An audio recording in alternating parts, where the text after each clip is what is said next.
Hey guys, hello everyone and welcome all of you. मैं doctor Pradyumna Sharma और मैं आज आपसे सिर्फ आपके मन की एक दुविधा दूर करने के लिए मिल रहा हूँ। आपके मन में एग्ज़ाम जैसे जैसे आपकी तरफ चल के आएगा, एक तकलीफ़ आपके मन में आना शुरू हो गई है। एएफएम के पेपर में न्यूमेरिकल कहाँ से आता है, न्यूमेरिकल कैसे प्रिपेयर होगा, सर क्या बिना न्यूमेरिकल के एग्ज़ाम पास हो सकते हैं या न्यूमेरिकल करना ज़रूरी है। तो मैं आज आपकी इसी तकलीफ़ का सलूशन आपके लिए लाया हूँ कि आपके जेआईबी के एएफएम के सिलेबस में कहाँ से आपको न्यूमेरिकल में एमसीक्यूज मिलने के चांसेस सबसे ज़्यादा हैं। तो देखिए, अगर आप हमारे साथ अभी तक किसी बैच में नहीं जुड़े हुए हैं, सुपर एलीट आपके लिए एक बहुत ही सुनहरा मौका है। 1 अप्रैल से हम आप लोगों के लिए एक एक्सक्लूसिव बैच भी ला रहे हैं हर अलग अलग सब्जेक्ट का। सुपर एलीट में आपको उसका एक्सक्लूसिव एक्सेस मिलेगा। बाकी भी सारे कंटेंट, पीडीएफ, नोट्स और बैचेस का एक्सेस सुपर एलीट में आपको मिलता है। कोई भी कोर्स आप ऑलिव बोर्ड ऐप पर ज्वाइन करें, पीडीवाई कोड अगर आप अप्लाई करते हैं अभी हॉलीवुड फेस 26 मार्च तक स्पेशली, तो आपको पीडीवाई कोड से 45% ऑफ मिल जाएगा। चलिए, बैंक रिकंसिलिएशन स्टेटमेंट वो पहला टॉपिक है जहां से आपको एग्जाम में न्यूमेरिकल आने के पूरे चांसेस हैं। बैंक रिकंसिलिएशन स्टेटमेंट वाला टॉपिक आपको अच्छे से प्रिपेयर करना है। इसको लॉजिक के साथ प्रिपेयर करना है कि कैश बुक का बैलेंस दिया हो तो कब हम कैसे सॉल्व करेंगे, पासबुक का बैलेंस दिया हो तो कैसे सॉल्व करेंगे। दूसरा टॉपिक जहां से आपको कंफर्म एग्जाम में एक जर्नल एंट्री आने के पूरे चांसेस हैं, वो है रेक्टिफिकेशन ऑफ एरर। अब rectification of error trial balance बनने के पहले, ट्रायल बैलेंस बनने के बाद और फाइनल अकाउंट्स बनने के बाद 3 अलग अलग कैटेगरी में अलग अलग तरीके से सॉल्व की जाती है। इसमें भी स्पेशली आपको जब सस्पेंस अकाउंट यूज होता है, यहां से क्वेश्चन आपसे पिछली बार भी पूछा गया था और इस बार भी पूछे जाने के पूरे चांसेस हैं। मॉड्यूल ए में ही एक टॉपिक है आपके डेप्रिशिएशन।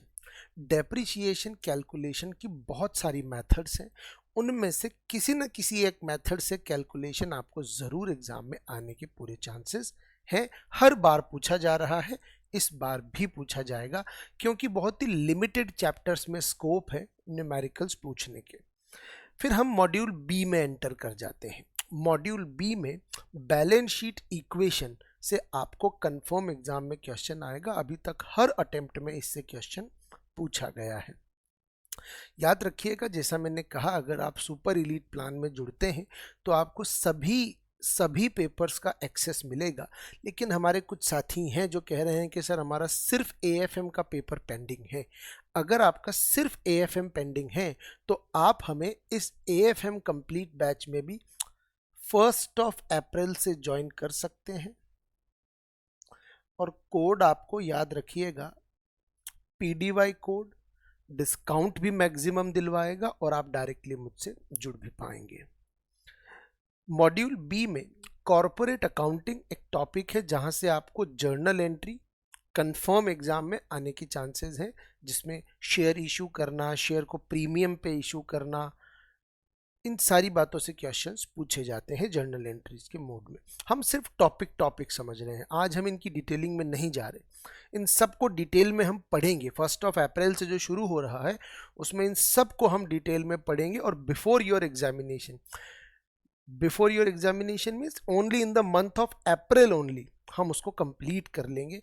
नॉट ओनली कंटेंट, साथ में हम एमसीक्यू भी करेंगे 500 to 600। कैश फ्लो स्टेटमेंट से कंफर्म आपको आइडेंटिफिकेशन वाले क्वेश्चन भी आते हैं। दूसरा, आपको एग्जाम में पूछा जाता है, बहुत सारी वैल्यूज दे दी जाएंगी, बड़ा सा question, case study type question दे दिया जाएगा और आपसे पूछ लिया जाएगा कि बताइए cash flow from operating activity कितना टोटल होगा।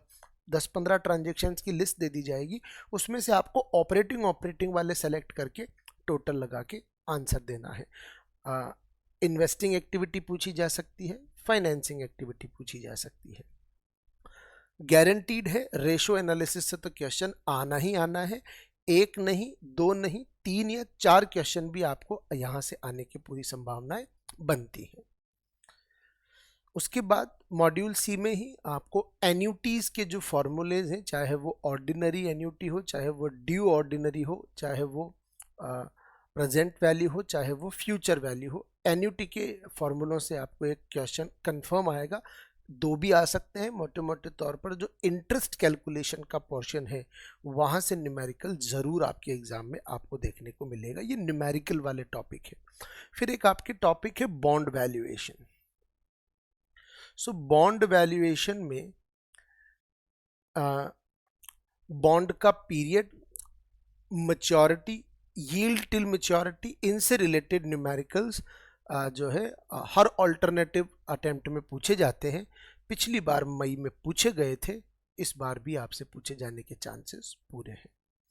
उसके बाद हम बात करें तो कंफर्म आपको क्वेश्चन आएगा कॉस्ट ऑफ कैपिटल से, जहाँ पे cost of debt, cost of preference, cost of equity के कैलकुलेशन के जो तरीके हैं उनसे क्वेश्चंस पूछे जाते हैं। स्पेशली कॉस्ट ऑफ इक्विटी अभी तक हर एग्जाम में 2 मार्क्स में पूछा गया है, तो आपसे इस बार भी कॉस्ट ऑफ इक्विटी को न्यूमेरिकल में ज़रूर पूछा जाएगा। उसके बाद टॉपिक है कैपिटल बजटिंग। कैपिटल बजटिंग वैसे तो बहुत टेक्निकल और बड़ा टॉपिक है, इसमें बड़े बड़े क्वेश्चंस बनने के चांसेस। तो कैपिटल बजटिंग एक ऐसा टॉपिक है जिससे हो सकता है एक भी न्यूमेरिकल ना आए, लेकिन अगर कोई न्यूमेरिकल आ गया तो आप मान के चलिएगा एक बड़ी सी केस स्टडी आएगी और उस बड़ी सी केस स्टडी के बेसिस पर आपसे 3-4 क्वेश्चंस जो है वो पूछे जाएंगे। देन एक टॉपिक है वर्किंग कैपिटल मैनेजमेंट। इसमें हम ऑपरेटिंग साइकिल का टाइम पीरियड कैलकुलेट करना, या हम जो टर्नओवर पीरियड कैलकुलेट करना, क्रेडिट पीरियड कैलकुलेट करना, और इसमें बैंक फाइनेंस से रिलेटेड एक टॉपिक है। इसमें बैंक फाइनेंस से रिलेटेड एक टॉपिक है, बैंक फाइनेंस से रिलेटेड, और उस टॉपिक का जो नाम है उसमें टंडन कमेटी की एक रिपोर्ट है, और इस टंडन कमेटी की जो रिपोर्ट है ये बताती है मैक्सिमम परमिसेबल बैंक फाइनेंस के बारे में। इस पर न्यूमेरिकल आपके आने के पूरे पूरे चांसेस। और इसके अलावा कन्वर्जन पीरियड पे क्वेश्चन पूछे जा सकते हैं, टर्नओवर पीरियड पे आपसे क्वेश्चंस पूछे जा सकते हैं। मार्जिनल कॉस्टिंग मॉड्यूल डी में गारंटीड आपको क्वेश्चन एग्जाम में देखने को मिलेगा। जो मैंने डेमो सेशन भी लिया था वो इसीलिए मार्जिनल कॉस्टिंग पे लिया था, क्योंकि यहाँ से हर बार 2 से 3 नंबर आपसे पूछे जाते हैं, चाहे वो पीवी रेशो हो, चाहे वो ब्रेक इवन पॉइंट हो, या वो मार्जिन ऑफ सेफ्टी के क्वेश्चंस हो। स्टैंडर्ड कॉस्टिंग पूरा फॉर्मूला बेस्ड है, यहाँ पे वेरियांस एनालिसिस के क्वेश्चंस आपसे न्यूमेरिकल्स में पूछे जाने के पूरे पूरे चांसेस हैं। हर ऑल्टरनेटिव अटेम्प्ट में अभी तक एग्जाम में क्वेश्चन इससे पूछा गया है। ये थे हमारे कुछ टॉपिक्स जो आपके एग्जाम में आपसे पूछे जा सकते हैं न्यूमेरिकल्स में। तो इन टॉपिक्स को अपने नज़र में एक बार रखिएगा। ये पूरे मॉड्यूल ए से लेकर डी तक के सारे इंपॉर्टेंट टॉपिक्स मैंने आपको निकाल के दिए हैं। सिर्फ न्यूमेरिकल का वेटेज अगर आप इस बार, मुझे लगता है आपके एग्ज़ाम में इस पेपर में करीब करीब 30 मार्क्स के आसपास का वेटेज, 30 to 35, 30 to 40 मार्क्स के आसपास का वेटेज रह सकता है। और अगर आपको सेशन अच्छा लगा हो और ऐसे ही इंफॉर्मेटिव सेशंस अगर आप रेगुलरली चाहते हो तो सेशन को लाइक ज़रूर कीजिएगा। चैनल पर नए हैं तो सब्सक्राइब कर लीजिएगा, और कमेंट सेक्शन में बताइएगा कि क्या आप किसी और पर्टिकुलर रेलिवेंट टॉपिक पर जेनरिक वीडियो अगर चाहते हैं तो कमेंट सेक्शन में बताइएगा। Thank you very much. और अभी तक अगर आप बैच में नहीं हैं, गोल्डन अपॉर्चुनिटी है, होली फेस्टिवल आ रहा है, PDY कोड के साथ आप हमें ज्वाइन कीजिए और इस फेस्टिव सीजन का फ़ायदा उठाइए। 45% आपको PDY कोड से मिल जाएगा ऑफ, और आप मुझसे डायरेक्टली जुड़ पाएंगे। Thank you very much. मिलते हैं रेगुलर सेशंस में। Till then have a great day, bye bye and happy Holi to all your family members. Thank you.